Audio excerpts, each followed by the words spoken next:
Hello, everyone. My name is Sarah Yoon, Director of Public Affairs and Regional Issues at the Korea Economic Institute.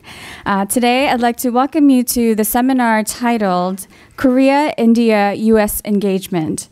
This is a part of our Korea Compass series, which traces Korea's engagements and impacts around the world, especially in developing countries and developing regions. And we're thrilled that you are here to join us here today on a seminar on Korea-India relations. Previously, we looked at Korea's relations with Africa, with Latin America, and also Southeast Asia. And at the end of the series, which will be this summer, we will compile all the papers into a magazine or a booklet and have it available for you.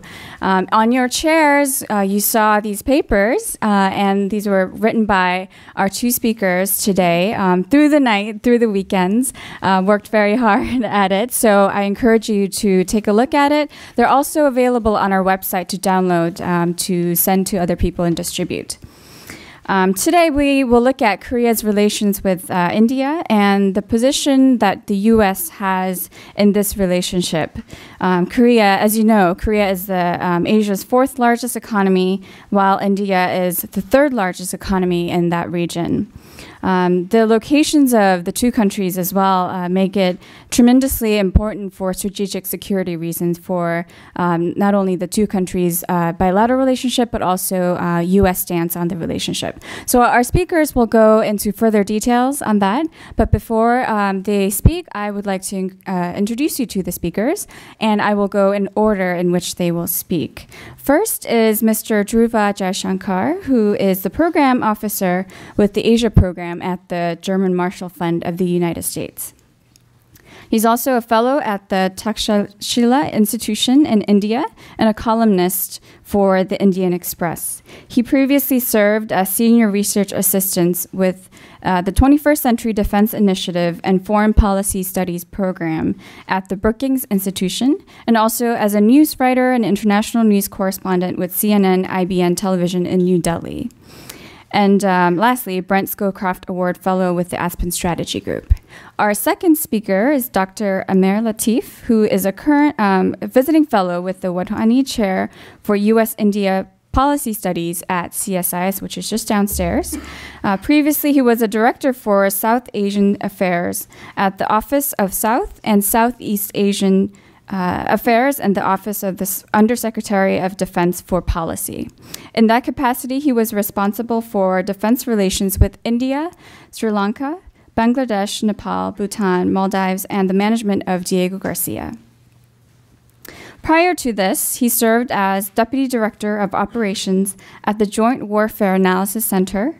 Dr. Latif was an adjunct professor at Mary Washington College, and he has lectured at the National War College, Naval War College, Marine Corps University, Foreign Service Institute, and Catholic University. And our discussant today is Dr. Walter Andersen, who is the director of the South Asia Studies program at the Johns Hopkins University School of Advanced International Studies. I'm also a graduate of SAIS, so I can't believe I stuttered on that. But prior to that, he retired as a chief of the State Department South Asia Division in the Office of the Analysis for the Near East and South Asia. He has taught at the University of Chicago and the College of Worcester, and was recently appointed a visiting faculty member of the International Relations Department at Tongji University in Shanghai, China. He also serves as a private consultant specializing in South Asia issues. And last but not least, we have KAI's Director of Research and Academic Affairs, Nicholas Hamasevich, who will be serving as a moderator and a second commentator for today's panel. We are in the midst of experts in this topic, and this is a topic that really hasn't been explored that much. So we are very excited for this very unique opportunity. And with that, I'll turn the floor over to Dhruva. Oh, okay. Sure, I'll do something. Thanks. Thank you. Can you hear me? Yeah. Yes? Okay, good. Thank you. I want to express my sincere gratitude to KEI for organizing this event, particularly to both Nick and to Sarah, and also to my friend and former colleague Chad. It's great to see so much interest here, particularly on a Friday, and particularly for it's a somewhat obscure subject that's South Korea-India relations. Before I begin, I want to provide two caveats. The first is that I feel somewhat presumptuous talking in front of this audience because I probably know less about South Korea than anyone else in this room, so do bear with me. Secondly, while I work in the Asia program of the German Marshall Fund, which thankfully allows me the opportunity to work on a wide canvas covering both South and East Asia, I should be clear that my remarks reflect only my own opinions and not those of GMF. At one level, it's hard to think of two more different countries than India and South Korea. South Korea, as you all well know, is today a medium-sized, homogenous, developed OECD country, while India is a large, pluralistic, developing one. But despite these stark differences, one can draw some distinct parallels between them. Both countries are post-colonial entities, bifurcated at the beginning of the Cold War. Both are today proud market democracies. Both also have good relations with the United States and somewhat complex ties with China, marked by both economic cooperation and security concerns. India and South Korea are also not that far away from one another. As I note in my paper, New Delhi is about as far from Seoul geographically as Seoul is from Singapore, and is much closer to South Korea than, say, Canberra, California, or Moscow. But for a variety of reasons, historical contacts between India and Korea have been few and far between. As with much of Asia, India's cultural impact can be felt in the spread of Buddhism to Korea from the 4th century onwards. In modern times, contacts were really only established during the Korean War, when India was involved in the U.S.-led UN mission as a provider of medical assistance. The War Memorial of Korea, which I was at actually last weekend, has an Indian flag flying in front of it, along with those of other U.S. allies who fought alongside South Korea. India also proved a valuable intermediary in the war between China and the United States, and in the repatriation of POWs. The logic of the Cold War, unfortunately, set in after 1953. India was at first neutral and then closer to the Soviet Union, while South Korea remained in the American camp. That India sought economic self-sufficiency and kept its economy closed also prevented cooperation in the economic and commercial realm. And both countries experienced political and economic upheaval between the 1950s and 1980s. At the same time, this period also marked the beginning of consular relations between India and South Korea in 1962, and the start of diplomatic ties in 1973. But by 1991, all of this had changed. The Cold War ended, of course. South Korea had transitioned into a democracy, and India had embarked upon its economic liberalization. The story since then has really been one of sort of a tale of two private sectors. South Korean businesses were really very quick to seize upon opportunities in India. Hyundai is today the second largest car manufacturer in India. A South Korean company helped build New Delhi's state-of-the-art subway system, and Samsung and LG are amongst the largest electronic makers in the country. In time, the Indian private sector has reciprocated. Tata Motors, India's largest car maker, bought Korean truck maker Daewoo in 2004. And Mahindra & Mahindra, which is another one of India's largest car manufacturers, acquired SsangYong, South Korea's 4th largest automobile manufacturer. Trade has also doubled in the past 4 years alone. And India's Prime Minister has set the target of $40 billion of trade by 2015, which is a somewhat ambitious one. South Korea has, in the last year, crossed Japan as an Indian trading partner. But trade still remains 1/10 of Korea's trade with China. So there's clearly room for far greater expansion. The catalyst for the sudden rise in commerce between South Korea and India is really the Comprehensive Economic Partnership Agreement, CEPA, which is a sort of FTA light, which came into force in 2010. The composition of trade includes commodities and raw materials, and now some industrial products from India to South Korea, and machinery, transportation, and infrastructure flowing from South Korea to India. The trade balance is still very much in Korea's favor, and there have been some concerns expressed by people in industry on the growing trade deficit and also the lack of diversity in the trade basket. There have been some, despite a genuinely sort of positive story on the economic and commercial side, there have been some difficulties. The case of POSCO's enormous investment in a steel plant in the Indian state of Orissa is perhaps the most high profile. It really fell at the center of a national debate in India. This was a $12 billion investment, which was going to be, by some counts, the largest single foreign direct investment in India ever. And it fell victim to some new laws that were intended to protect the rights of India's indigenous forest dwellers. So it fell prey in some ways to politics and policy. Other firms, such as LG, are now concerned about being priced out by low-cost Chinese and Indian manufacturers in the Indian market. But despite these challenges, the overall good news story of economic collaboration has paved the way for greater strategic cooperation, although both countries are still really taking baby steps in this direction. In 2010, 2 years ago, for the first time, an Indian defense minister visited South Korea. He signed a number of agreements which sort of paved the way for mill-to-mill cooperation. South Korea seized upon the waiver granted India by the Nuclear Suppliers Group in 2008 to sign a civil nuclear cooperation agreement. As of next month, India will have a permanent defense attaché posted at its embassy in Seoul to help build defense relations.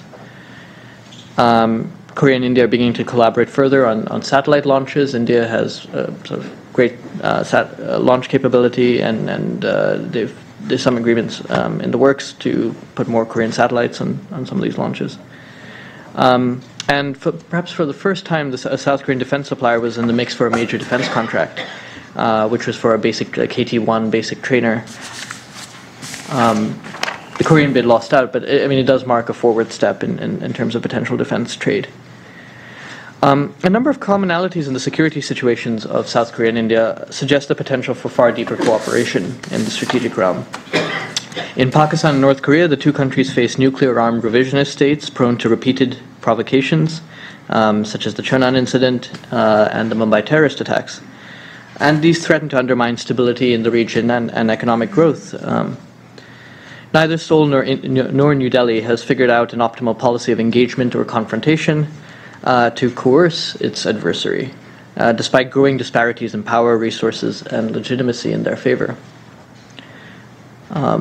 There remains considerable room, in short, for learning from each other's experiences. Both states also face similar challenges in dealing with China, which is both a valuable economic partner to South Korea and India, but also a latent security challenge to both countries. But also, even in the economic realm, China presents itself as a competitor to Korea as a low-cost manufacturer, and also a competitor to India as a lucrative market.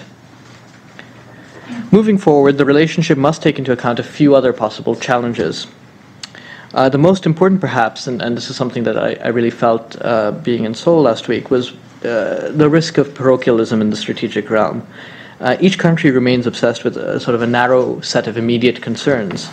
But I hope this is gradually changing.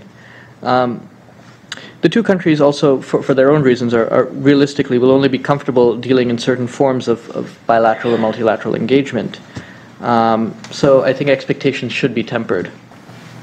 One thing I do not address in my paper is really the room for multilateral cooperation and the fact that both countries are members of the Nuclear Security Summit, but also the G20 and the EAS. I think provides a number of different fora for mutual collaboration in the multilateral realm. Finally, I do think there's considerable room to advance people-to-people exchanges. Only about 80,000 Koreans visited India in 2010. Less than 50,000 Indians visited Korea that year. So there's a lot of room for exchanging, for building people-to-people ties. And in India's experience, actually, those kinds of relationships have really underpinned certainly India's relations with the United States, but also with a number of other countries as well in Asia. Educational exchanges can also be expanded further with government facilitation. So to sum up, I do think there's a lot of space for building this promising partnership along multiple dimensions: economic, commercial, trade, strategic dimensions as well. Both countries' leaderships and business communities have already shown their commitment to the relationship, and the shared values of democracy and open markets will ensure that there's a continuing bond between the two countries. If some of the underlying concerns I discussed can be addressed, there's no reason why this relationship between the two most dynamic market democracies in the Asia-Pacific can't become one of the defining ones of the 21st century. Well, Thank you, and to KEI for inviting me here today. What I would like to do is, actually, when I was invited here today, I was asked to kind of speak about the U.S. perspective on Indo-Korean relations and what the prospects might be for perhaps some potential trilateral cooperation among the United States, India, and Korea. So let me just start out by just kind of maybe setting a scene a little bit on what the current state of the strategic play is in Asia. As all of you know, in Asia, the United States has announced a pivot towards Asia, and it appears that this pivot to Asia is going to become one of the organizing principles for Washington's foreign policy in the years to come, as the United States sees its own economic destiny more intertwined with the Indo-Pacific region. On a bilateral basis between the U.S. and Korea, of course, we're all familiar with the KORUS, the Korea-U.S. Free Trade Agreement that was ratified by both sides. And on a larger scale, President Obama's announcement in 2009 to enter into negotiations on the Trans-Pacific Partnership are clear signals of an American desire to more closely economically partner with the dynamic Asia-Pacific and Oceanic regions. But while the Asia-Pacific and by extension the Indo-Pacific, I think, holds a lot of economic promise, there are a range of strategic challenges that I think have the potential to upset the collective ability to foster peace and stability and prosperity in the Asia-Pacific. And so many of us are familiar with these challenges, to include a nuclear-armed Korea, China's growing military power combined with ambiguous strategic aims, maintaining the free flow of commerce and energy from the Indian Ocean through the Indian Ocean, maritime disputes in the South China Sea, and the emergence of transnational threats such as piracy, terrorism, and the proliferation of weapons of mass destruction. So against this strategic backdrop, I think Washington has been actively renewing its existing alliances with countries such as South Korea and also its partnerships. But in addition to that, they've also been trying to create and actually foster new partnerships. And so in that regard, as the United States winds down its commitments in Iraq and Afghanistan in the coming years, they're going to be focusing more on the Asia-Pacific region in terms of developing those partnerships that have the potential to be able to provide security and stability throughout the region. Now, one of those partnerships, of course, is India. And so the conventional wisdom for some time over the past five to 8 years, I would say, both here in Washington as well as in the rest of Asia, is that India's rise will eventually emerge as a decisive factor in promoting stability and security throughout the region. A quick look at the Pentagon's strategic guidance document, I think, reveals the emphasis that perhaps at least part of the Washington bureaucracy is placing on this relationship. When you take a look at the strategic guidance that was issued in January of this year, the document clearly states that the Pentagon sees India as a provider of security in the broader Indian Ocean region. What's remarkable about this is who was not mentioned in the document. So Japan was not mentioned, South Korea was not mentioned, Australia was not mentioned in the document. India was the only Asia-Pacific country, with the exception of North Korea and China characterized as threats. In terms of alliance partnerships, India was, strategic partnerships, India was the only country specifically mentioned. Now, Washington has invested a substantial amount of political and diplomatic capital to assist India's rise as a global power. We all know about the 2008 nuclear deal, which was completed by both sides, yet is still a bit stuck on the implementation side of it, but the deal was actually completed in 2008. The Obama administration, I think, despite some criticisms that it hasn't paid enough attention to the U.S.-India relationship, has made some substantial gains in the relationship through its public support for India's desire to have a permanent seat on the UN Security Council, as well as reforming tech transfer policies to India by removing some defense and space entities off the entity list. Defense relations have also been on an upward trajectory since 2005. I think that when you look at the U.S.-India new framework agreement for cooperation, which was signed in 2005, it outlines about 10 areas of strategic cooperation between the defense establishments. If you look at the defense partnership between the U.S. and India, you'll find that there's been a remarkable increase in activity between both sides. So a decade ago, I don't think anybody could have ever envisioned the defense partnership that the U.S. and India have today. I mean, this is a country where, in referring to India, a country that had relied almost exclusively on Russian hardware throughout the Cold War. Yet in a span of about 5 to 6 years, we have seen billions of dollars in defense deals transacted between both sides, to include the C-130J deal, purchases of Boeing P-8I maritime reconnaissance aircraft, and of course the amphibious landing dock ship, the USS Trenton, which has since been renamed the Jalashwa. India now also conducts more exercises with the United States than any other country in the world. So, it has been a substantial paradigm shift within the Indian establishment about how it views the U.S.-India strategic partnership. Now, this remarkable increase in bilateral activity has not come cost-free. I think Beijing has been very closely watching the U.S.-India relationship grow, and in some ways I think Beijing has become a bit more antagonistic toward India through a variety of actions to include the denial of visas to senior military officers, Indian military officers, to include a greater reluctance to settle the outstanding border issues between India and China. In addition to that, I think that we've seen Beijing reaffirm its close ties with Pakistan in recent months. But, while there has been a very unprecedented growth in defense and economic cooperation, I think that over the past year we've seen a little bit of a slower rate in the deepening of the partnership between these two countries. And I think a lot of that can be attributed to the combination of domestic politics, alternate foreign policy priorities, and I think a bit of growing friction between New Delhi and Washington on policy positions that each holds on issues such as Libya, Syria, and Iran. I think India's decision not to select an American entrant in the multi-role combat aircraft deal also caused some American and industry officials to question Indian commitment to the partnership. Now, some of these recent difficulties, I think, can be attributed to a number of reasons. First, I would say, is the Indian policy of what they term as strategic autonomy, in which India eschews excessively close relationships with any single power. I think for India, strategic autonomy provides it that maximum amount of flexibility and space to take decisions based on India's interests. What will be interesting to see, however, in the future is that as India's political, economic, diplomatic, and power grow, how will that affect this policy of strategic autonomy as the international community looks increasingly to New Delhi to exercise more decisive leadership? For the short to mid-term, however, it appears that strategic autonomy and non-interference in the affairs of other nations will be the guiding principles of Indian foreign policy.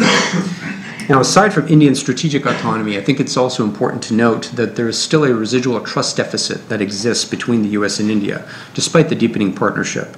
I think that when you look at India's history of being subject to American sanctions on a variety of occasions dating all the way back to 1965, there are still some concerns within the Indian government about American reliability in this relationship.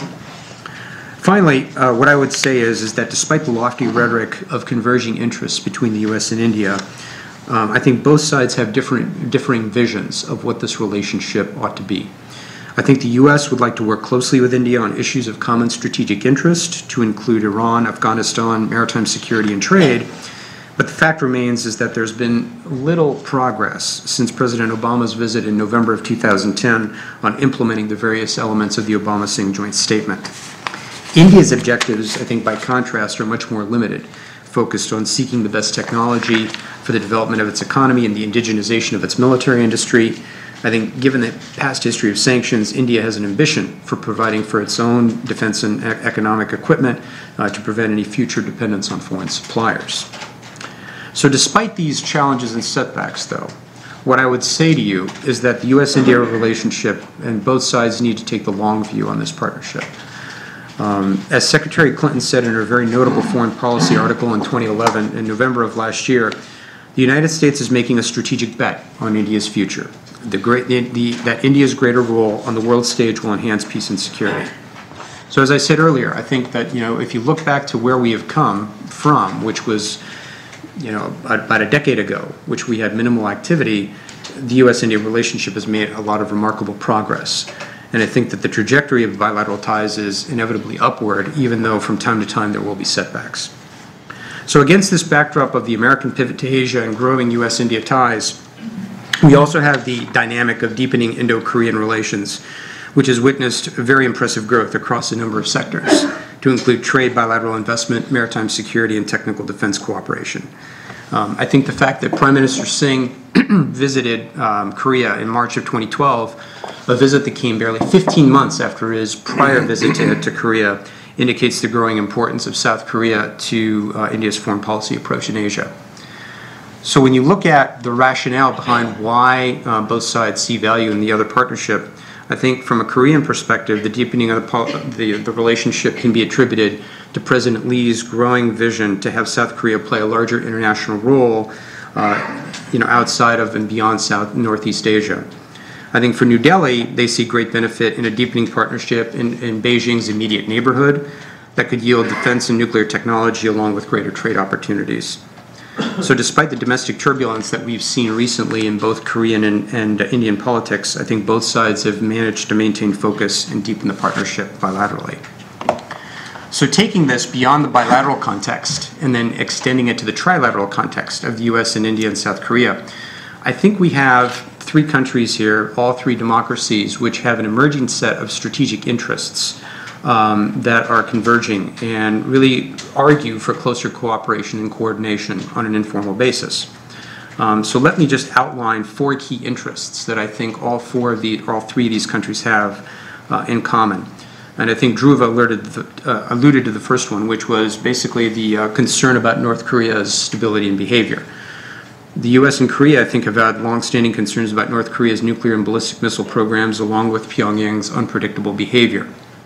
However, India has also had concerns about North Korea's proliferation behavior, as North Korea has been seen as, years ago providing ballistic missile technology to Pakistan in Pakistan's ballistic missile program.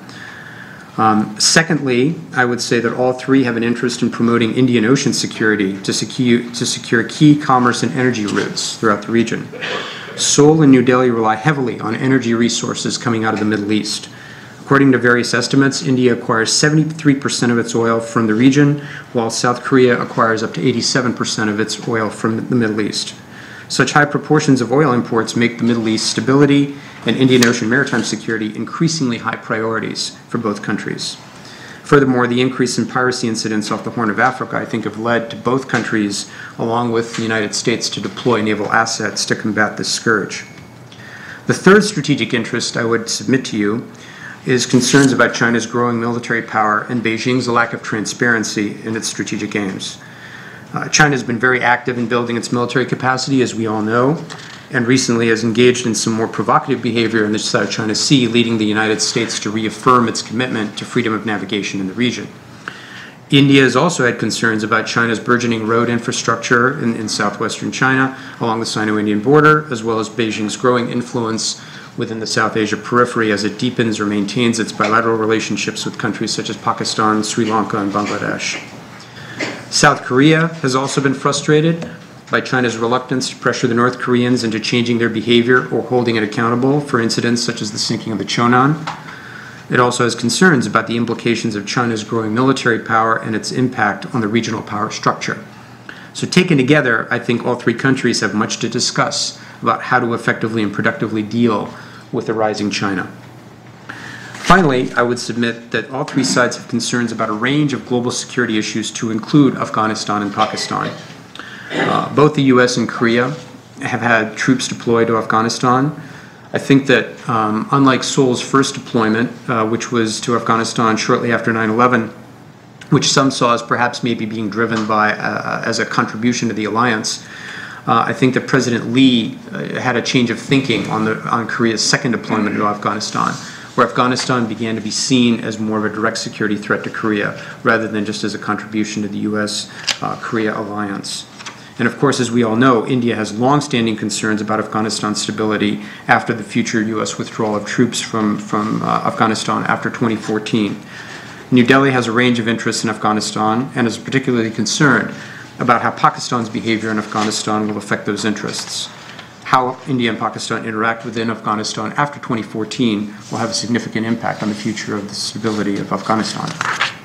So, while the alignment of these interests, these four interests that I've outlined, speak to a natural fit, perhaps, for a trilateral arrangement, one of the things that I would just offer up to you is that there should be some caution about establishing any sort of a formal trilateral mechanism.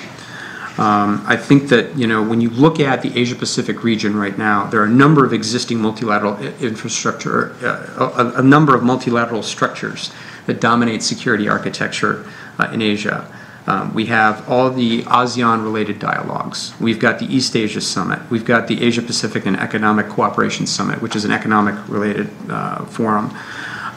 These are significant bodies that require a significant amount of dedicated resources. We've also seen the proliferation of a number of what the Obama administration would call mini-lats. We've seen U.S., India, Japan, U.S., Japan, Australia, U.S., Japan, South Korea, and there may be others out there that I'm just not aware of that are just out there. And so I think that, Evan Feigenbaum's comment, who's a noted Asian analyst, noted in an Indian op-ed last year, is there any functional purpose for all this redundant and overlapping geometry, which I think is a legitimate question. Secondly, I think that the other key issue or challenge with regard to establishing a formal trilateral mechanism is the fact that there's limited capacity, especially in the Indian government, to be able to staff and participate in another trilateral sort of a mechanism. If you look at the size of the Indian Foreign Service, we're looking at 800 diplomats spread out over 162 missions and posts around the world. Singapore, by contrast, has 847 Foreign Service officers. So clearly there's limited capacity within the Indian bureaucracy to effectively staff the myriad bilateral and multilateral commitments, let alone the putting forth the bureaucratic energy in order to be able to affect anything worthwhile. New Delhi and also perhaps South Korea, Seoul, will also carefully consider Beijing's reaction before getting involved in any sort of a formal trilateral arrangement.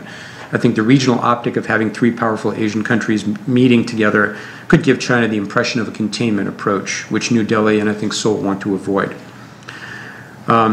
So despite those challenges of a formal multilateral mechanism, I think that there are ways that all three of these countries can informally cooperate. For example, trilateral cooperation among the U.S., India, and South Korea to develop India's infrastructure. I think Dhruva alluded to this, but to do it on a trilateral basis to build up India's roads, ports, and perhaps basic services, which would facilitate greater business investment. India is also looking to develop its shipping industry a bit more effectively to be able to assist in its merchant capability and its naval capabilities. Korea has a very vibrant shipyard industry, and that could be another area where Korea, India, and the United States could help to build up India's shipyard capacity. Closer consultations among the three sides on regional and global security issues, I think, is another area, to include China, North Korea, and Afghanistan, as well as Indian Ocean security, could be a second area where the three could informally coordinate and cooperate. Thirdly, I think the three sides should also look at greater technical cooperation on issues such as green technology, automobile innovation, or perhaps aviation. And finally, perhaps increased defense collaboration through maritime security cooperation, and military exchanges and dialogues, which could provide a very prominent signal of trilateral cooperation among these three countries and promote habits of cooperation which could be useful in any sort of a future crisis, such as a tsunami like the region experienced in 2004. So as the three countries grapple with changes in the dynamics, the changing strategic dynamics in Asia, I think that there's great benefit to having these three vibrant democracies coordinate and cooperate on an informal basis. Instead of establishing a formal grouping, it might be more beneficial to have informal coordination and consultation that could be done on the margins of Asia's many multilateral forums, such as the IISS Asia Security Dialogue, or perhaps on the margins of the G20 or the UN General Assembly. I think that doing so would accomplish the purposes of closer multilateral consultation without burdening the respective bureaucracies with another trilateral grouping. So moving forward, as the U.S. begins to execute its pivot in the coming years, I think it will do so as it grapples with a very severe economic crisis that it's facing at home. As the United States continues to be, I do believe that the U.S. will continue to be a decisive power, the decisive power in Asia for many years to come. But the U.S. is also going to be seeking capable partners that are able to consistently contribute to the promotion of stability in Asia. So while there's no physical geographic connection among these three countries, I think that there could be increasingly a state of strategic affairs where they're pushed together more closely in the coming years to be able to cooperate on greater trade relations, a desire for stability, and the free flow of commerce that ultimately leads to a more prosperous and stable Asia. Thank you. Well, thank you. This is the first time I've been here, and I appreciate the invitation to come and speak. And I have a growing interest in Korea myself, and I hope to go to Korea myself in the not too distant future. So I will turn to you folks for advice on what I should see and do when I'm there. The two papers, as noted, address a topic which is not a topic of that has not been addressed very much in the past. I think we're going to hear more about this topic in the future, however, and because of its growing importance. And both speakers noted the range of deepened cooperation between Korea and India, almost exclusively now on economic issues over the last decade. Moreover, the U.S. has good relations with both countries, and that is something new. We've long had good relations with Korea. It's sometimes shifted one way or the other, but generally good relationship. We have not always had good relations with India. The good relationship with India really in some ways starts with two events of importance in India. And that is the economic reform, market reforms that were adopted that forced India to look out, and the incremental abandonment of a autonomy policy regarding its economy, and more globalization, which has forced it to be much more international in its approach to issues, and has helped shape its foreign policy as well to a large extent. The other thing is the end of the Cold War, where near the final decade or so of the Cold War, the Indians had nudged closer to the Soviet Union, which created considerable tension with the U.S. And in fact, the India-Korea relationship was not a smooth relationship until these two events happened, and these two events actually set the groundwork for a better relationship between the two Asian countries. Now, it was noted by Dr. Latif that the U.S. has pivoted to Asia for reasons that we know well about. But it's also interesting that India, in a sense, has also pivoted to Asia in its Look East policy as well, and for somewhat similar reasons that the U.S. has. Asia is India's fastest growing economic partner. It is also a major source of investment and is of growing concern regarding security issues. And both speakers have mentioned the issue of a growing China and how that impacts on India and also on Korea as well. Now, Korea has become a part, and I think a growing part of India's Look East policy. Here again, if you know, with the statistics you heard from both of the speakers as to the deepening of the relationship. The Look East policy was devised in the early 1990s at the time of the economic reforms by then Prime Minister Narasimha Rao and his Finance Minister Manmohan Singh, who is now the Prime Minister of India. The latter has pushed the policy of Look East particularly hard over the last 5-6 years, and Korea is a part of that policy that he's pushed. India has looked at both its larger Asian context and also towards Korea almost exclusively in economic terms. There's been a very limited strategic element to the relationship so far. But I think, as both speakers noted, that there's a potential for that to grow. And in fact, maybe that aspect of the relationship might be a subject of the conversation here, because I think it's fairly obvious on the economic side why the relationship is likely to deepen between the two countries. And things like the doubling of trade, I think one of you mentioned, over the last 4 years, the significant Korean investment, especially in Indian infrastructure, in India's highways. The Korean companies play a very significant role in that. In some of the new ports that are being built in India, there are some Indian construction companies, Korean construction companies that are involved with that. Someone mentioned educational exchange as something on which there is great potential. I agree with that. India has the advantage of the English language and superb IT institutions. Korea has excellent engineering, and I'm told that a large number of the Indian students who are in Korea today are studying at Korean engineering schools because of the reputation they have and also because of the growing Korean involvement in engineering products and engineering projects in India. But what are the security issues? There is where we have the difficult part of the conversation.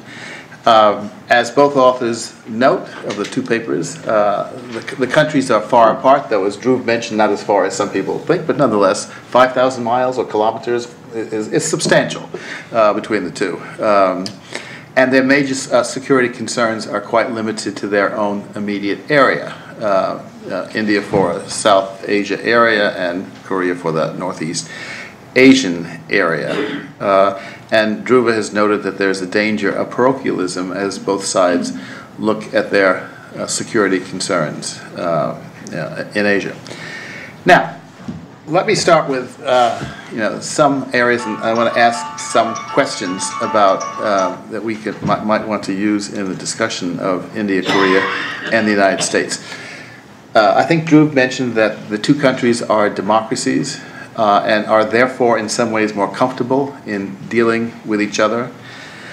Koreans, for example, as I noted, are heavily involved in Indian infrastructure, yet in my many visits to India, I have never heard or read negative comments about the Korean involvement in Indian industry and infrastructure. The one area was, I think, Dhruva, you mentioned POSCO? POSCO, with $12 billion iron ore in Orissa. But the issue is not Korea. The issue is the environmental legislation that Indians have and the effort to protect the environment and the potential adverse consequences on the indigenous population there. It has nothing to do with Korea. If that project had been Japanese, American, whatever, you would have had a similar problem. It is not a Korea issue, it's an environmental issue. Because I think generally Indians feel comfortable in dealing with Koreans. And I suspect, though I don't know this as a fact, Indians probably feel comfortable in dealing with India as well. They're not nearly as concerned about the implications of what those dealings might be. I think economic considerations are likely to build a stronger bilateral security relationship. I think if you start at the economic, and I think, Dr. Latif, you sort of suggested that it's on economic questions that security issues and cooperation is likely to grow. What links them is a common concern for the sea lanes of the Indian Ocean. Korea and India, as both speakers mentioned, are heavily dependent on oil. Most of their oil comes from the Persian Gulf area. Most of it goes by tanker across the Indian Ocean through the South, and for Korea, through the South China Sea, up to Korea, and for the Japanese, who were equally large importers of oil, through the South China Sea, after going through the Indian Ocean, and up to Japan. Any significant cutoff would have a major impact on these two countries. In fact, in all the countries I mentioned that require oil. All these countries want to grow for both domestic and international reasons. Economic growth is near the top of their agenda. Any shortage caused by energy problems is going to have an adverse impact, and something that they are already thinking about as they look at the possibilities.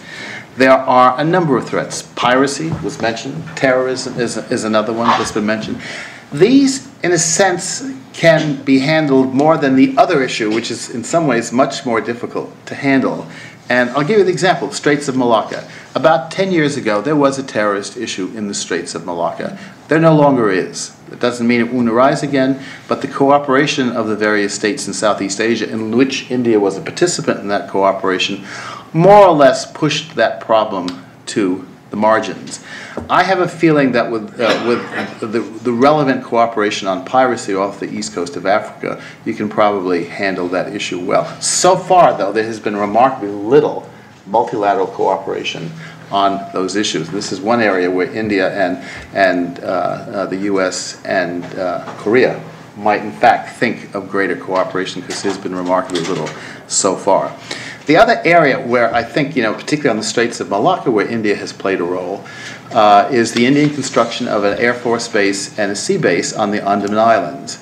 which control the exit and the entry into the Straits of Malacca. It's like, as one person described to me when talking about this issue, it's like a huge sitting aircraft carrier of India that sits there, more or less guarding the entry and the exit to the Straits of Malacca, through which most of the trade that goes from the Indian Ocean up to the South China Sea and then either to China, Korea, or Japan have to go. So it's one element in the protection of that, which suits Korean interests as well.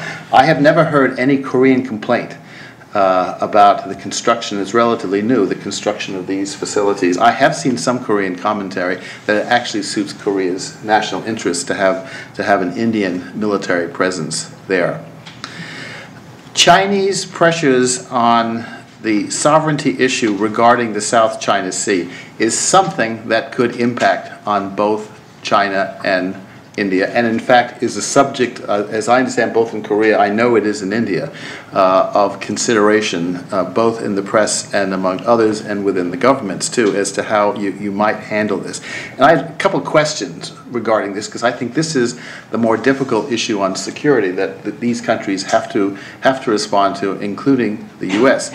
And that is, how important is this issue, the Chinese assertiveness in the South China Sea, and perhaps further into the Indian Ocean, which some Chinese strategists, at least publicly, are writing about.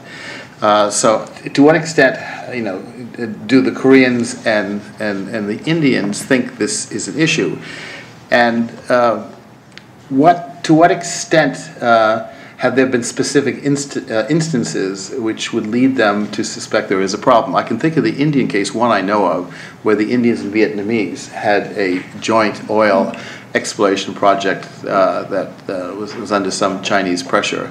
And the Indians, as I understand, Dhruva, if I'm not mistaken, the Prime Minister, when he met his Chinese counterpart, said, we're going to continue doing it, whatever, whatever your claims are, we're going to continue doing it. So are there other instances where the two countries have had to respond to greater pressures?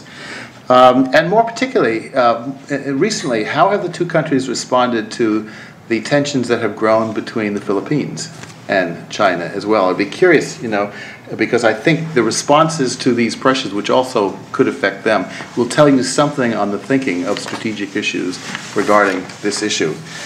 Still, another area of potential cooperation between India and Korea is rooted in economics, and that's aid. I must say, there's a person in this audience to whom is there. She and I actually discussed the issue of aid, India and China, early, and I got a lot of good ideas from her on how the aid issue, which so far neither of you actually has addressed in your papers, but I think it's something that you might address because it has both economic and security implications. Mm-hmm. I'm thinking of Afghanistan. Afghanistan has become a major recipient of Indian aid, and it's for basically security reasons that India has done so. I'm not sure about the extent of Korean aid in Afghanistan, though I understand there is some, and there's been some pledges of commitment. And what are the reasons? My guess is that the reasons also, like in the case of India, are security as well. The other thing is India and Korea are starting to employ public-private partnerships in their aid as well. And that offers some interesting examples on the private sphere, and both of you have addressed the issue of the private sphere. To what extent do you have cooperation in the private sphere, Korean companies and Indian companies, regarding aid that they provide for various countries? In the Indian case, the aid is mainly South Asia is where the bulk of their aid is, but they're also their aid is actually gone far beyond that into Africa and even into South America. I don't know the extent of Korean aid projects, but I think this is one area where at home they're having private public cooperation. To what extent does this apply in the aid? I know the Indians in Afghanistan have an element of their projected aid set aside for private involvement in aid projects. And I've heard that they are also could involve some of the Indian diaspora in that. I'm also told by someone I know at Nathan Associates, who's assigned to their project in Nigeria, that Indian aid projects in Nigeria rely on the Indian diaspora as well. For a consultancy relationship, but there may be other areas as well. And I'm curious to what extent you've got, in terms of the aid, any kind of cooperation, either on the private side or public-private relationship. But aid, I think, is an important area, in which they can cooperate, and to a certain extent, in some places like Afghanistan, it has a security dimension to it as well. The big issue, of course, is how to handle a rising China and its increasingly robust military capabilities and an increasing nationalism. I taught, as someone mentioned, at Tongji in Shanghai in December, January, and I will continue to teach since I'm now on their faculty, a visiting faculty member at Tongji. I was struck, to be quite frank, there is a growing nationalism in China. There's no doubt about it. You see it among the student body there, and you see it among faculty members as well. Partly it's put in a historical context. We've been pushed around for 100 years. We will not be pushed around again. We must have a strong military to defend our interest, and we have a growing international interest as well. But in fact, as many of my colleagues told me, China has been a little reluctant to sort of play the role of a great power internationally so far. I think, though, it will.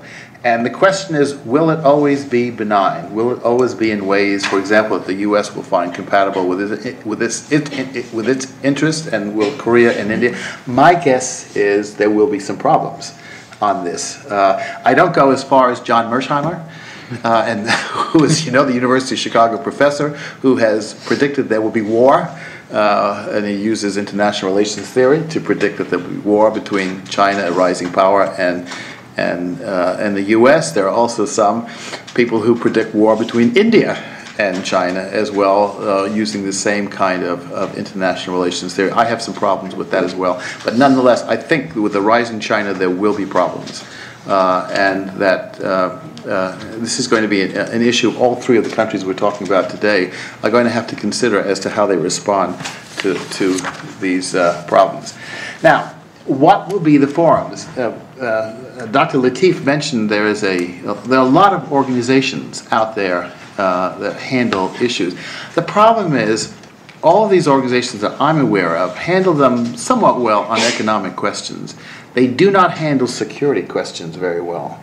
And I think there's a reason for that, is that within most of these organizations there are regional tensions, Japan, China, India, Pakistan, that in Southeast Asia there's a certain concern with the fact that Indonesia is so much bigger than the others. I think that has tended to weaken the various organizations in responding to security issues. So I'm not sure the present organizations are going to be all that good in responding to security questions. Given that, if you assume this is right, it's going to be almost essential for an American involvement in addressing these issues, because these countries in and of themselves are too weak to do so on a bilateral basis. The Chinese would much prefer to deal with these issues on a bilateral basis, because with their neighbors they are significantly stronger. The balancer in this is going to be the United States. So if there are issues of concern to, let's take these two cases, India and China, my guess is it's inevitable there's got to be some American involvement in that. Now, what form will that take? You have some problems with it becoming too formal. I'm not sure, and that'd be an interesting issue of discussion, whether or not an informal kind of arrangement is sufficient, particularly if there is a push that is of any significance that affects the security of the three of them. The nuclear issue is another one, I think, that may take American involvement as well. You noted the relationship between North Korea and Pakistan that has a concern for both South Korea and India. But I think the general nuclear question as it relates to these various countries is also one that may in fact take some American involvement before you have any kind of real progress on that. Anyway, I hope that I've sort of thrown out some issues that we can debate and talk about in terms of the very interesting issue between two countries, I think, that are going to play a more important role in the shaping of Asian economics and security.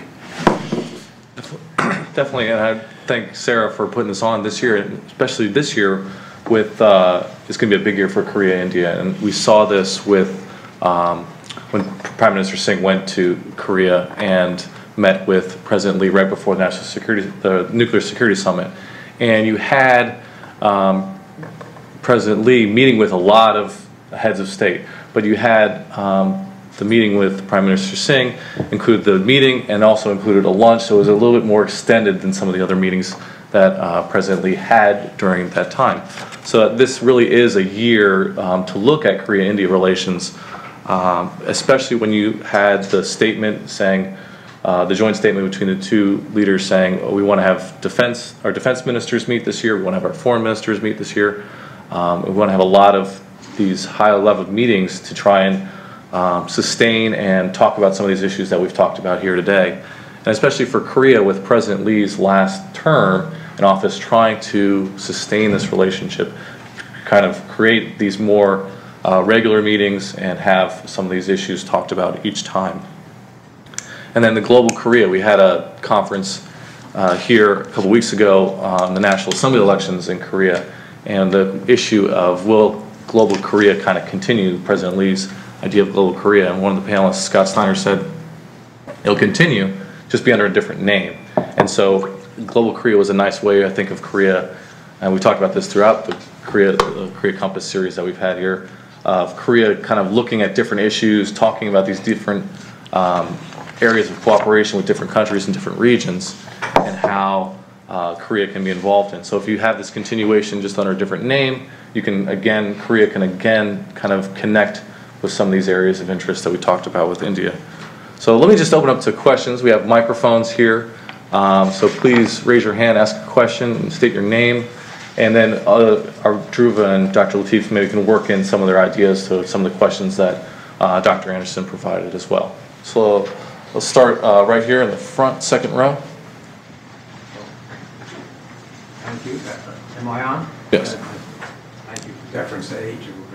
I have a question about free trade agreements, but just a quick comment about, I think the verb pivot has been abused greatly in the last year or so. Are we pivoting out of Europe to Asia in a military sense? I don't know. It's the Navy, but we have a Navy in rather sharp decline, so I'm not so sure. But more importantly, in trade and investment, we are pivoting clearly out of Asia because we're losing market share, U.S. exports, throughout the region, and particularly in India, which I did a book, as some of you may know, on this. And we used to be equal, EU, China, and the U.S. Now we're distant third place. And other Asians are coming in, and we're having problems elsewhere.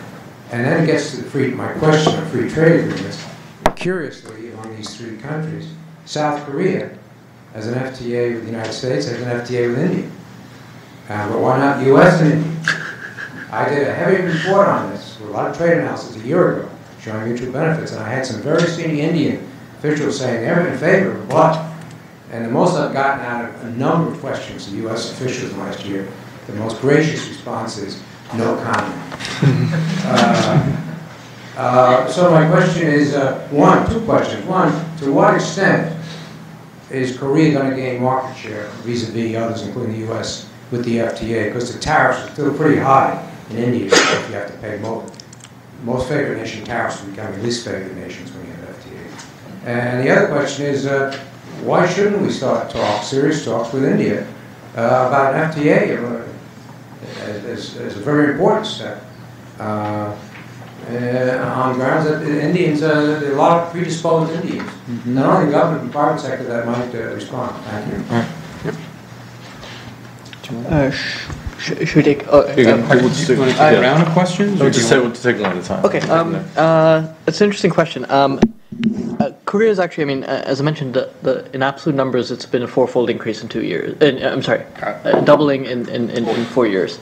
But in terms of market share, I don't know how much.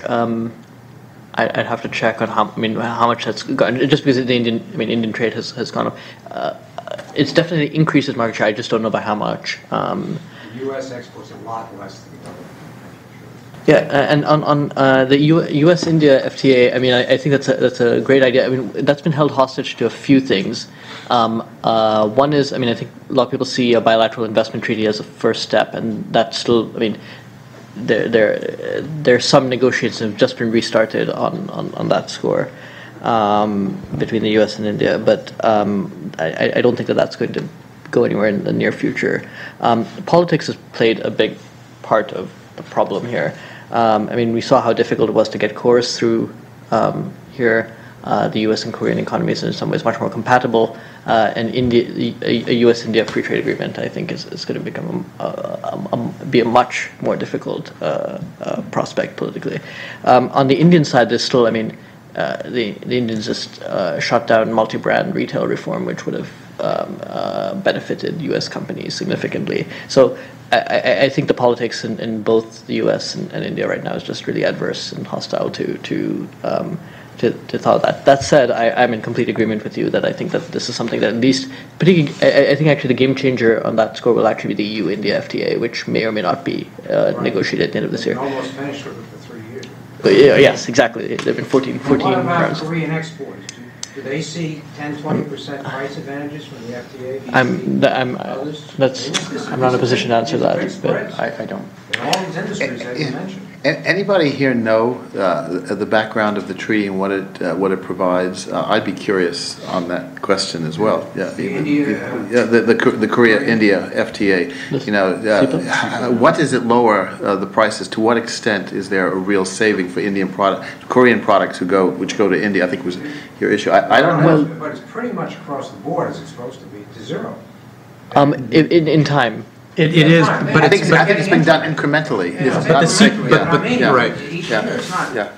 Yeah, no, right. But the CEPA between Korea and India also is to limited sectors as well. That's the other thing to keep in mind. I mean, it's not across the breadth of all trade, but I mean it's limited sectors to begin with. I think it's an FTA according to the WTO. Right. But WTO does substantially all the trade. Well, India has FTAs with a number of countries and organizations, but I mean, well, they call it an FTA. When you look at it in substance, it's actually limited in terms of the number of sectors that actually FTA is allowed with. I think someone had a comment. Satu, were you going to say something? Right here, second row. Satu. Yes. Yeah, right here. My name is Situ Lemay. I'm from the East-West Center, based here in Washington. Thank you for a superb panel. I had a couple of comments and a couple of questions to the panelists. Any of you guys can take it on. On maritime capacity, I quite agree. Theoretically, conceptually, strategically, it all makes sense. Issues, everybody's interested in the Indian Ocean. I mean, it's not limited to the countries around it. It's a world body. So I guess it's, Amer, your point about capacity. I mean, if for both countries have enormous immediate challenges on the security side, and navies are not their primary service in either country, they're armies. Mm-hmm. And so there is a question of simply just how much you can do on the maritime. I mean, you can be part of task forces on anti-piracy, counterterrorism, but it's just something to think about. Second comment was, what strikes me as more important, frankly, than the bilateral or even the trilateral, which you guys have come at it from, is the fact that Korea and India now, because of the changed structural environment of the globe, end of Cold War, rise of China, you can name the list of things, increasing globalization, are now intersecting at multilateral forums in a way they simply didn't. And so therefore, their relationship is not so much driven by the necessity of fundamental bilateral factors, which there may well be, and there may be steel plants, etc., but because they have to engage in places like the Nuclear Security Summit, they have to engage when Korea hosts the G20, they have to engage when they're at the EAS. So in a way that gives them both the vehicle and the raison d'etre to engage, but it also addresses the capacity problem.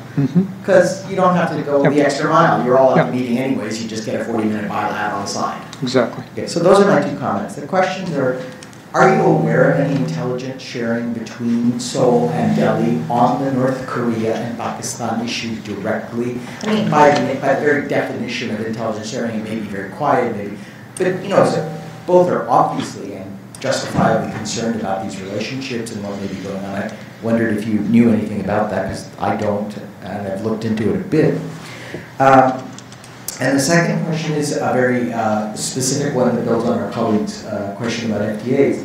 I mean, there is an asymmetry, right? There's an ROK India CPA, and there's a US, obviously, of course, agreement between us and the Koreans, fine. But that's where it stops at the water's edge. The future of Asia is really two problematic trends, right? from the U.S. perspective. One is, Asia is more important to us economically, but integrating Asia is growing faster than our integration with Asia, which is what you said. So the question becomes in the India-ROK relationship, will ROK back India's entry into East Asian integration, which is essentially China-led? Because the vehicle is the ROK India CPM, right? Because we're not going to have a US-India FTA, whatever the justification for it is. It's not going to happen anytime soon. So it could happen after the second week of November.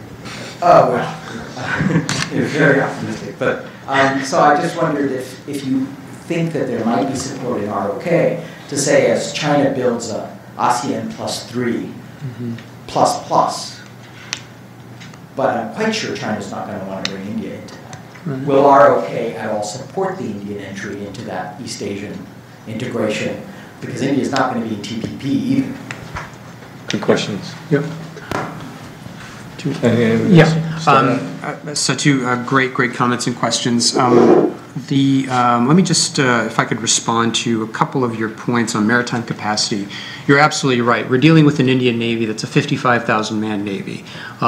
Their share of the defense budget has been growing. Their capital outlay budget has also been growing, but in comparison to the Army, it still dwarfs it. And of course, we're all familiar with the slow rate of Indian acquisition and construction to be able to build up that naval capacity. I mean, from my view, as the Indian Ocean gets increasingly crowded, I mean, it would seem to me that it would behoove the U.S., India, and other like-minded partners to be able to have some sort of a forum to be able to speak to, I don't want to call it divisions of responsibility because I think that sounds a bit too formal, but a bit closer coordination on addressing issues in the Indian Ocean. Because, I mean, it's not just India's security capacity issues. It's also the United States' security capacity issues.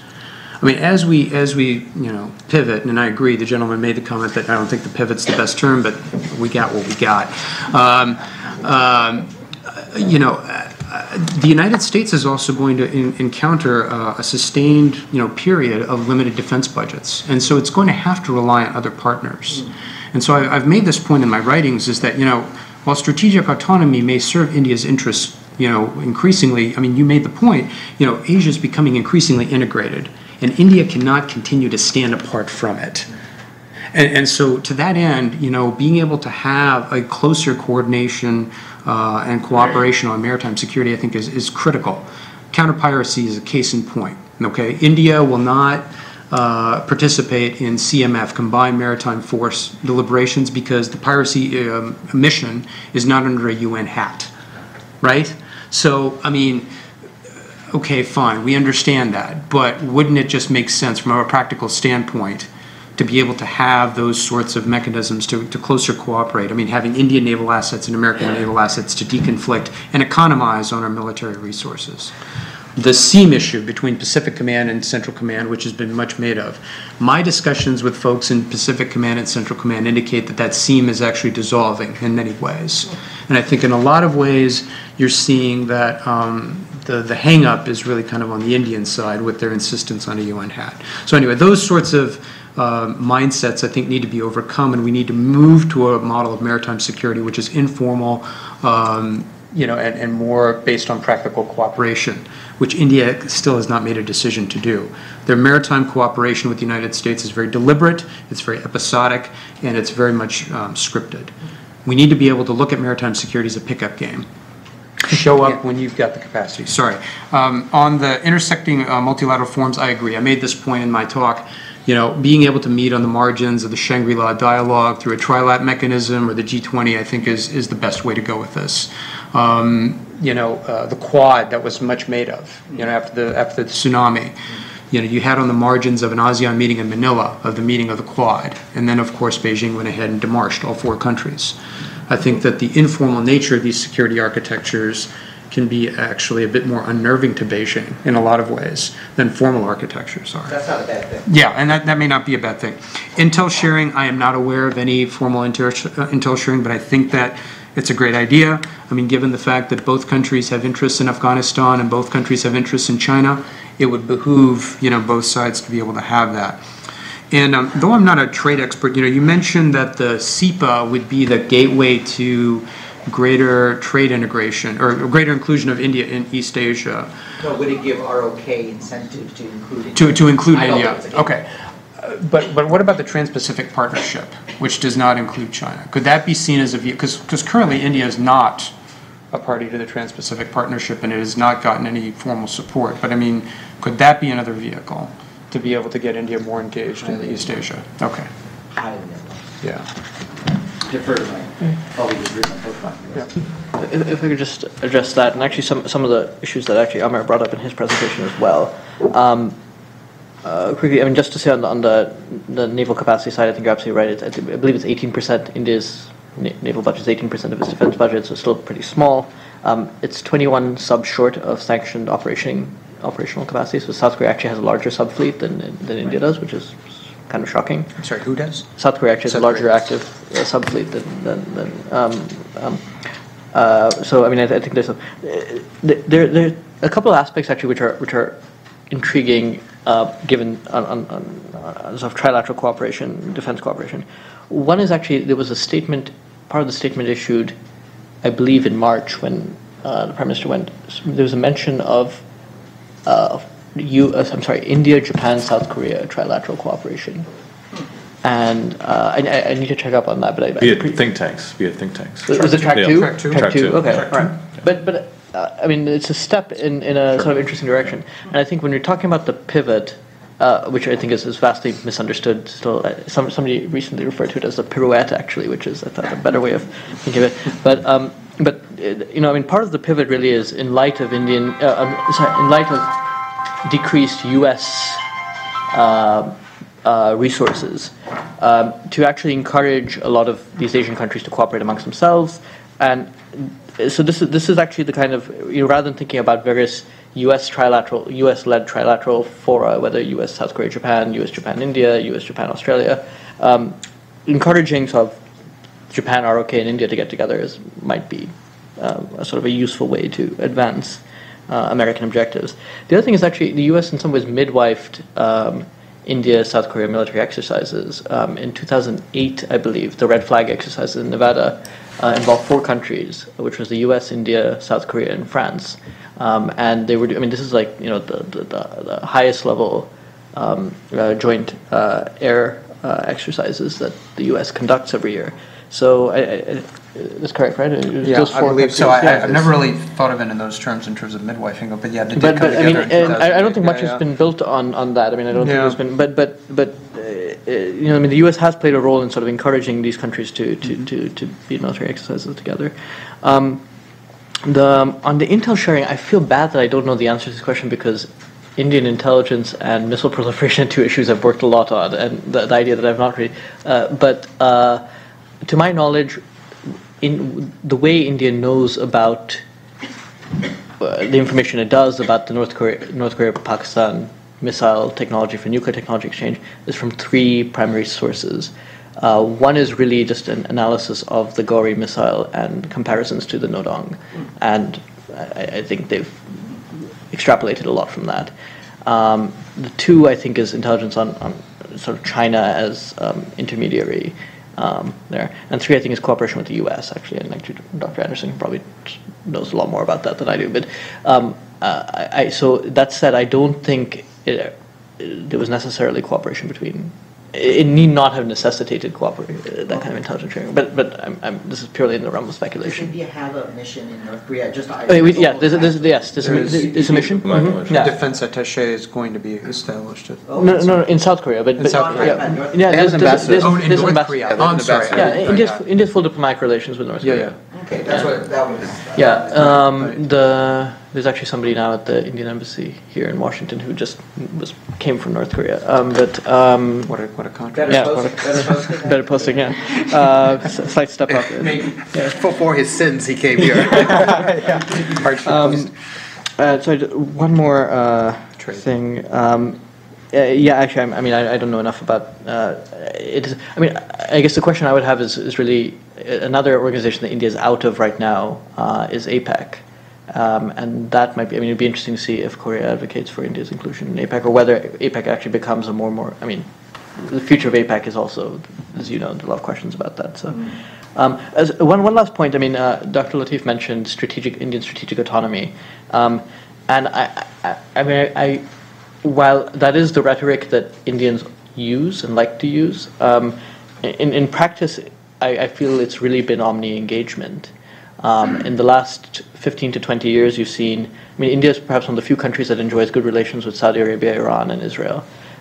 It has improved its relations in various ways with China, Japan, Korea, Southeast Asia. It's got good relations with the U.S., Russia, Europe. So, I mean, at one level, there is an amount of flexibility that stems from this, but I think thinking of strategic autonomy, it implies India looking inward, being sort of self-reliant, and in fact, I think in practice it's actually been trying to maintain a sort of equal basket, as was already mentioned. The trade mix is now roughly even between the Gulf, China, EU, U.S. is actually lagging in this regard. The defense trade mix is also roughly even now between the Russia, the Europeans, the Israelis, and I guess the U.S. would be a distant fourth. But the idea is to sort of keep a lot of options on the table. It's a nicer way of saying strategic autonomy. But on trade, It's slightly more accurate. on trade, you have to be careful. So far, all the figures we've been mentioning, I suspect, are merchandise trade. It does not include service. If you include service trade, the U.S. is still the largest trading partner with India. And that's not likely to end anytime soon, to be quite frank. Yeah. And you have to keep that in consideration. Larger than the EU? Yes. Because the EU is a lot larger than the US. India and you, wait. India and the U.S. are the largest. Maybe India and the U.S., but that's not the question here. The question was the trade with the U.S. The trade with the U.S. has to include services. If you include services, we are still the largest trading partner with India. And the other thing I think you have to, on the naval issue that we were talking about, India has proposed, as you know, a naval cooperation in the Indian Ocean on its own. It will not cooperate with the U.S. on any. It has to be UN. That's not likely to happen. But I have heard that the U.S. has encouraged the Indians in their talks, and how many have they had now? Two. You know, What kind of talks? these Indian Ocean to cooperation. I've had 3 meetings with Is the it Indian three? Ocean Naval Symposium. And you know, Yeah. so far not much except discussion has happened. But why are they happening? At least people at the Maritime Institute in Delhi tells me that the hope of that is to work out some kind of cooperative relationship among the navies in the Indian Ocean. Maybe that can be developed into something. I think, Dhruva, you made the point that, you know, if there's going to be any movement, it's got to be one which is Asian-led, and I think that's true. If it has the U.S. imprint, it's likely to create problems, and the Indians certainly would not cooperate with it. But we can help them and encourage them on the other aspect, which is the cooperation among the Indian Ocean states themselves. India has to get over the hang-up, because I understand Pakistan was not invited to any 3 of them, or the 2 meetings I know of, and you say there's a third. But if they really want to make something that's general, I think they have to invite. Their issue is a challenge. They have to invite Pakistan to it as well. Yeah, and just on the intelligence sharing, I think Drew was right. It's U.S.-India, where Kirk Campbell's talked about, hey, we talked to the Indians about North Korea. They have the U.S.-India dialogue and they separate out for one on East Asia, so that's a connection there. The defense attaché might help that aspect a little bit, but I think that's more for the Korea's hope to try and get involved with India military and their desire to have some things sold to the Indian military. All right, let's take a couple questions here. Take a couple of questions. So let's go to Gil, and then right here in the middle. Just 2 quick questions. Gil Rossman from Princeton. Everywhere around the region, you hear the same discussions about trilateralism with India. Japan is more involved in active negotiations with India than South Korea is. Australia is very interested. There are people in Singapore and elsewhere in Southeast Asia.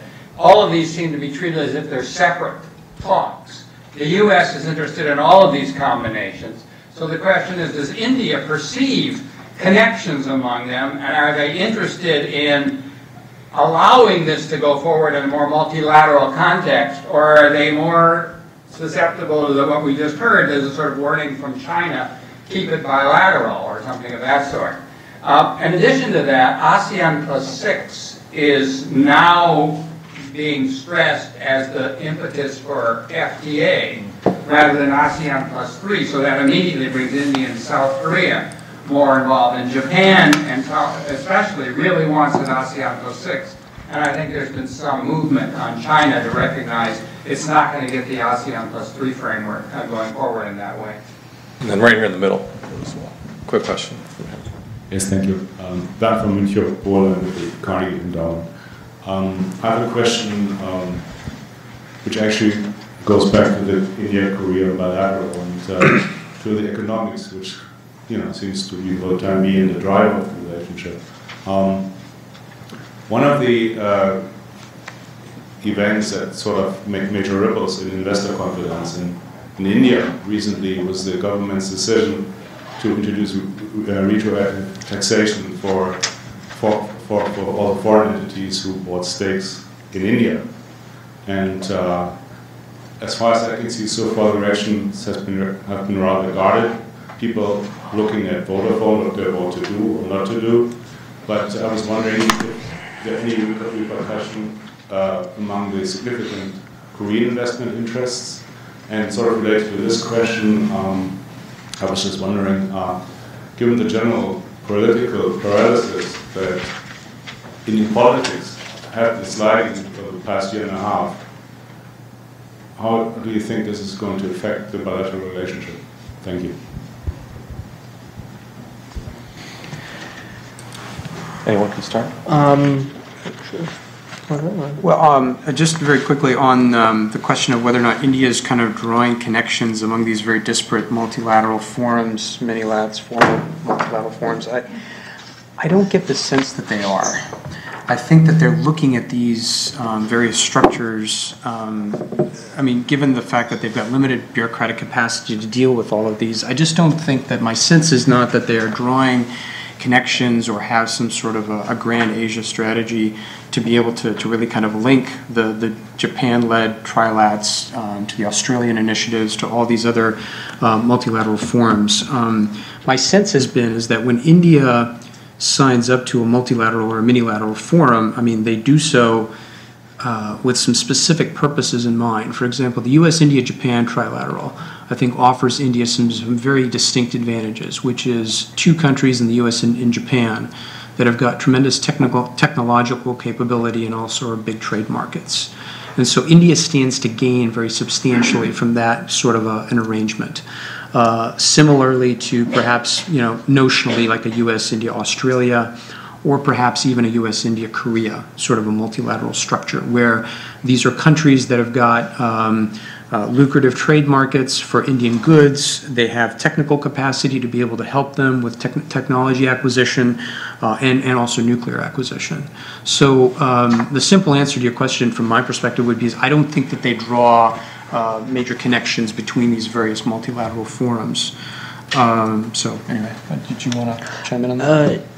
Yeah, I'd largely agree. I mean, one of the reasons it's bureaucratic, I mean, it's just hard. I mean, even with the U.S., Japan, India, you have to get the equivalent of 2 assistant secretaries from all 3 countries to, agree to meet at a certain time and place. And doing that just is difficult a lot of times. So, I mean, India hasn't been good about, there are bureaucratic limitations to expanding this into a multilateral setting. The other thing is, I mean, I think that India has similar, you touched upon this actually in the question as well, but India has similar concerns as the United States does, in the sense that what might seem to be containment of China might become a self-fulfilling prophecy. And so, I mean, if India were to, and sort of the multilateralization of these engagements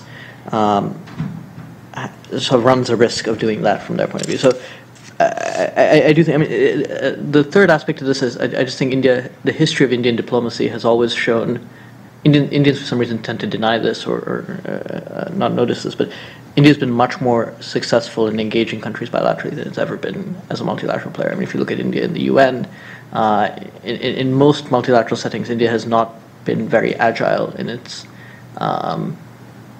as a diplomatic player. And so I think you've basically seen the sort of runaway success of various bilateral relationships outstripping its capacity and interest and capabilities to work multilaterally. So I put it down to sort of a combination of those factors.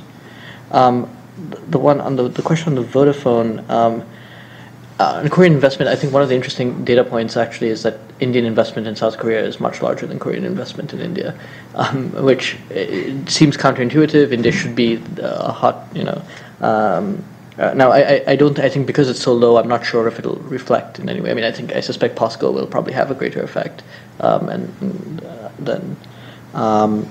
I think it's too soon, in some ways, too soon to call. Also, on Indian politics sliding, I mean, yes, a lot of India's external engagements have been held hostage to domestic political stagnation in India in the last year. I don't think it's in any way Korea-specific. On the other hand, a few initiatives have taken place. I mean, the fact is, the last year has been a pretty good one for India-Korea relations. So, despite the political situation in Delhi, to some degree, I mean, whereas in certain aspects, foreign policy tends to be somewhat isolated from domestic politics, there isn't a lot of room for sort of big ambitious moves. I mean, and you're seeing this particularly in say, U.S.-India relations today, where I don't think there's any likelihood of anything big in the next year to 2 years. Just a two-finger on that very quickly. I mean, with domestic politics, I think that the other thing to note about that is, with these last state elections that just occurred in India, I mean, there's a trend towards regional political parties having a greater role in Indian domestic politics. And so I think there's an open question about if these regional parties begin to play a more prominent role in Indian national politics, what are the foreign policy orientations of these regional parties? I mean, what does Mamata Banerjee or some of these other political leaders truly believe about what would their foreign policy outlook be if they were put in a position where they had to deal with foreign policy issues? And so I think that moving from now until 2014, when the national elections occur, you're dealing with an India that might be in a bit of a defensive crouch. You have to be very careful about that, because Lloyd and Suzanne Rudolph wrote a wonderful piece on Chandrababu Naidu, and one of the chief ministers of a party not in power now in Andhra Pradesh, but their argument was as India becomes increasingly regional in politics, some of its regional states, in fact many of them, are advocating foreign investment on their own, pushing it. Some have done so very well. The state of Gujarat has done so extraordinarily well, and there are some others that approach Gujarat and they've done it through state efforts. So you have to be very careful when you say that regional politics, in fact, can get in the way of in fact, many ways it can help it. It can, but on a security side, I know that, like, for example, the recent Malabar exercises that had happened. I mean, the chief minister of Tamil Nadu actually raised a bit of a fit. I was never informed about this. So you're right, Walter. I mean, a fair comment. You've got to take a balanced position towards it, but depending on the issue, it could make things more complicated or it could facilitate it. Yeah, I'm sorry. Unfortunately, I think we're up on time, so we invite Sarah to give some closing remarks. Well, thank you everyone for coming to this installment of Korea Compass series looking at Korea, India, and U.S. relations. We have upcoming ones in the summer, potentially looking at Korea, Middle East relations, and then we'll put them all into a book and have them available for you. Today was a fascinating discussion. I personally learned a ton, and we'd like to thank the speakers and the discussants for being here today.